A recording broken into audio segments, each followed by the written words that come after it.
Assalamualaikum warahmatullahi wabarakatuh. Perkenalkan, nama saya Asirul Rosadi, NIM 2215240035, kelas D4B dengan nama bagus ransomware 37. Di sini saya akan meresum penjelasan materi yang ada pada Sekolah Revolusi Pertama. Penjelasan mengenai keorganisasian dan manfaatnya. Organisasi merujuk pada kumpulan orang yang terlibat dalam mengejar tujuan yang telah ditentukan atau tujuan yang sama. Poin penting dari organisasi yaitu yang pertama, pekerjaan, kedua, pengendalian dan rantai, ketiga, rencana dan tujuan. Organisasi penting untuk meningkatkan public speaking atau komunikasi untuk bisa bersosialisasi sehingga mendapatkan koneksi. Komunikasi merupakan suatu sikap untuk memberi, menerima, dan menyampaikan informasi, baik dalam berbicara atau menulis, dan mendengarkan atau membaca. Dalam sebuah organisasi ada juga regenerasi. Regenerasi yaitu sebuah komunikasi antara angkatan sebelumnya dengan angkatan yang baru. Penjelasan sejarah Himakom dan pembahasan bagaimana regenerasi Himakom. Himakom atau Himpunan Mahasiswa Komputer sudah ada sejak 8 Agustus 1987 dengan nama Himakom Politeknik ITB. Lalu pada tahun 2005 mengalami perubahan nama menjadi Himakom Polban. Salah satu regenerasi Himakom yaitu penurunan nama bagus. Hal tersebut bertujuan untuk mengurangi bullying. Seperti moto Polban sedari dulu ingin menghilangkan ketakutan yang mana akan menghilangkan rasa respek ke angkatan sebelumnya atau kakak tingkat. Maka yang harus kita lakukan untuk regenerasi organisasi kita yaitu Himakom Polban yaitu buat visi dan misi serta program kerja. Kepemimpinan, setiap anggota harus memiliki jiwa kepemimpinan. Budaya dan nilainya, apa sih budaya kita? Stakeholder, himpunan tanpa ini pasti tidak bisa berdiri sendiri. Organisasi dan relevansinya di era saat ini. Seperti yang sudah dibahas sebelumnya mengenai regenerasi organisasi, organisasi juga membutuhkan revolusi. Tujuannya, organisasi atau himpunan harus dapat menyesuaikan dengan zaman, harus dapat relevan dengan zaman sekarang. Penting juga untuk diketahui bahwa organisasi yang efektif harus mampu beradaptasi dengan perubahan, mengadopsi teknologi baru, dan menjaga integritas serta tujuan organisasi dalam menghadapi tantangan masa depan. Penjelasan mengenai Badan Legislatif Himakom, yaitu MPA. MPA Himakom Polban adalah lembaga legislatif dan yudikatif yang memiliki kekuasaan tertinggi dan merupakan representasi seluruh anggota Himakom Polban. MPA Himakom Polban memiliki visi, yaitu MPA Himakom Polban sebagai lembaga legislatif yang proaktif, adaptif, dan bersinergi. Misinya yang pertama, mengoptimalkan 5 fungsi MPA Himakom Polban secara situasional.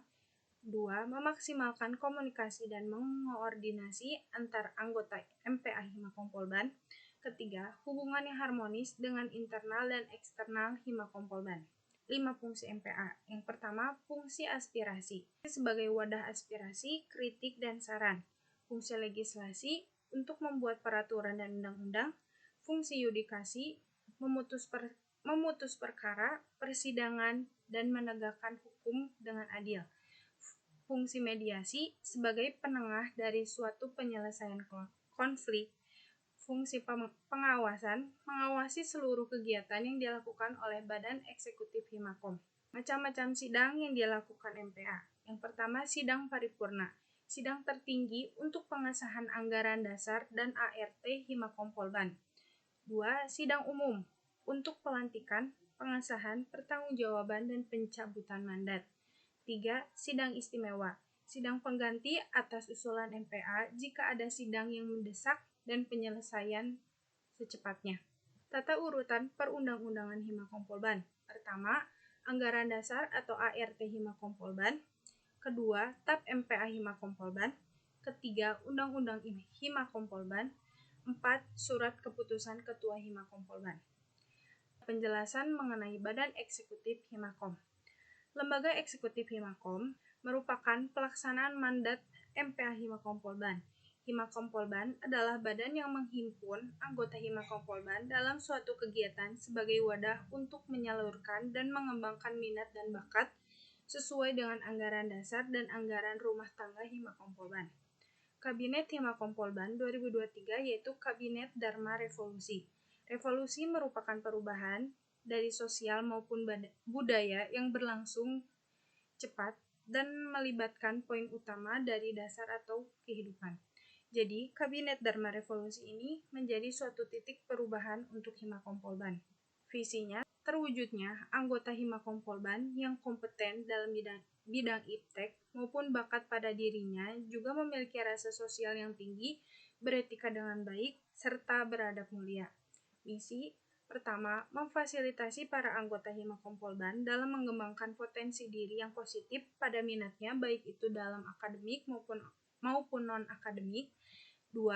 Meningkatkan sikap melek teknologi informasi tentang perkembangan teknologi di era saat ini. Ketiga, meningkatkan nilai-nilai kebersamaan antar anggota Himakom Polban agar terwujudnya rasa kepedulian sesama anggota di dalam Himakom maupun di luar Himakom.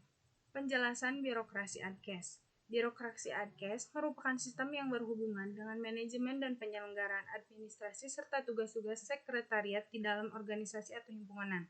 Ada surat. Surat merupakan sarana komunikasi untuk menyampaikan informasi dalam bentuk tulisan pada kertas oleh suatu pihak kepada pihak yang lain, baik perorangan maupun organisasi. Fungsi dari surat.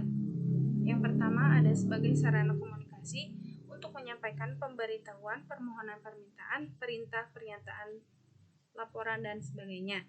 Kedua, sebagai alat bukti tertulis yang memiliki kekuatan hukum. Ketiga, sebagai alat untuk membantu mengingat suatu kejadian. Keempat, sebagai catatan atau dokumentasi historis untuk keperluan kegiatan. Kelima, sebagai alat untuk mewakili pribadi atau lembaga pembuat surat yang menyampaikan pesan informasi yang ingin disampaikan pada penerima.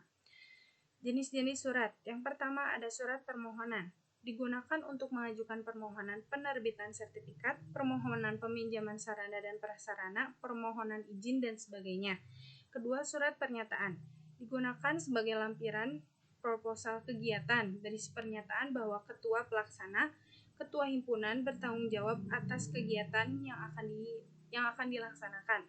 Ketiga, surat undangan. Digunakan sebagai undangan terhadap pihak lain untuk ikut serta dalam sebuah kegiatan.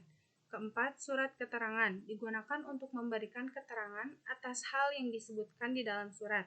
Alur revisi proposal dan LPJ. Pertama, sekretaris program kerja, kemudian ke ketua biro ADKES, kemudian ke sekretaris umum himpunan, kemudian ke ketua himpunan, dan terakhir sekretaris umum BEM pembina himpunan. Alur pengajuan proposal dan LPJ. Yang pertama, ketua pelaksana, kemudian ke ketua himpunan, kemudian ke pembina himpunan, kemudian ke ketua jurusan, ke ketua BEM, dan terakhir ke WD3, yaitu submit melalui Google Form. Pada pengajuan proposal kegiatan, WD3 akan mengeluarkan lembar disposisi yang menyatakan apakah proposal kegiatan tersebut diterima, perlu dibaiki, atau bahkan ditolak. Penjelasan birokrasi keuangan. Birokrasi keuangan ialah proses perancangan rencana anggaran atau RAB yang merupakan perhitungan banyaknya biaya yang diperlukan untuk bahan, alat, dan upah serta biaya-biaya lainnya yang berhubungan dengan pelaksanaan sebuah program kerja. Proses pencairan dana. Yang pertama untuk kwitansi. Kwitansi diserahkan kepada manajemen sebagai bentuk pertanggungjawaban kepada keuangan Polban. Untuk SPJ diserahkan kepada manajemen sebagai bentuk pertanggungjawaban kepada kemahasiswaan Polban. Alur proses pencairan dana. Yang pertama, harus ada kwitansi pembelian asli. Kedua, fotokopi 1 kali semua kwitansi pembelian asli. Lalu menyerahkan kwitansi asli ke manajemen, meminta kembali tanda tangan dan cap. Untuk kwitansi Polban dari pihak penjual, meminta kembali tanda tangan dan cap untuk kwitansi Polban dari pihak penjual. Ormawa mendapatkan kwitansi dari Polban, menyerahkan kembali kwitansi asli dan kwitansi Polban ke manajemen, lalu selesai. Penjelasan mengenai birokrasi sertifikat. Alur untuk pembuatan sertifikat. Yang pertama, surat pengajuan permohonan pembuat pembuatan e-sertifikat. Yang pertama, jika ada kegiatan dari Proker BEM. Alurnya itu pertama dari Ketuplak, ke KBM dan Pembina Ormawa, lalu ke Wadir. Yang kedua, jika kegiatannya dari Ormawa, alurnya pertama dari Ketuplak, kemudian ke Pembina Ormawa, lalu ke Wadir. Dan yang ketiga, jika kegiatannya jurusan, alurnya itu dari Ketuplak, ke Pembina Ormawa dan Kajur, dan terakhir dari Wadir. Surat tersebut dikirimkan ke Giform melalui link s.id layanan kemahasiswaan, lalu dikirimkan ke email wadir3@polban.ac.id, lalu ke mahasiswaan@polban.ac.id, memakai email resmi Ormawa. Lalu yang kedua, mengirim desain. Selanjutnya, kirimkan desain sertifikat dengan format file CDR, PSD, atau EA, atau link share Canva, dan tambahan list picture dengan format PNG dan font. Yang ketiga, kirim data penerima dalam bentuk Excel dengan kolom, nomor sertifikat, nama lengkap, NIM atau NIK atau NIP atau NIDM, NIDN atau NIDK jika pihak luar dapat dikosongkan, lalu jabatan, dan sebagai peserta, narasumber, atau panitia, dan lain-lain. Jika surat permohonan masuk dan telah mendapat disposisi, maka akan dikirim. Yang pertama ada nomor sertifikat, ada QR code, ada validasi QR code. Setelah e-sertifikat selesai diperbanyak, harap mengirimkan e-sertifikat yang sudah jadi dalam folder dengan kisaran 250 KB per file ke email kemahasiswaan@polban.ac.id. Sekian resume yang bisa saya sampaikan. Mohon maaf apabila ada salah kata. Terima kasih. Wassalamualaikum warahmatullahi wabarakatuh.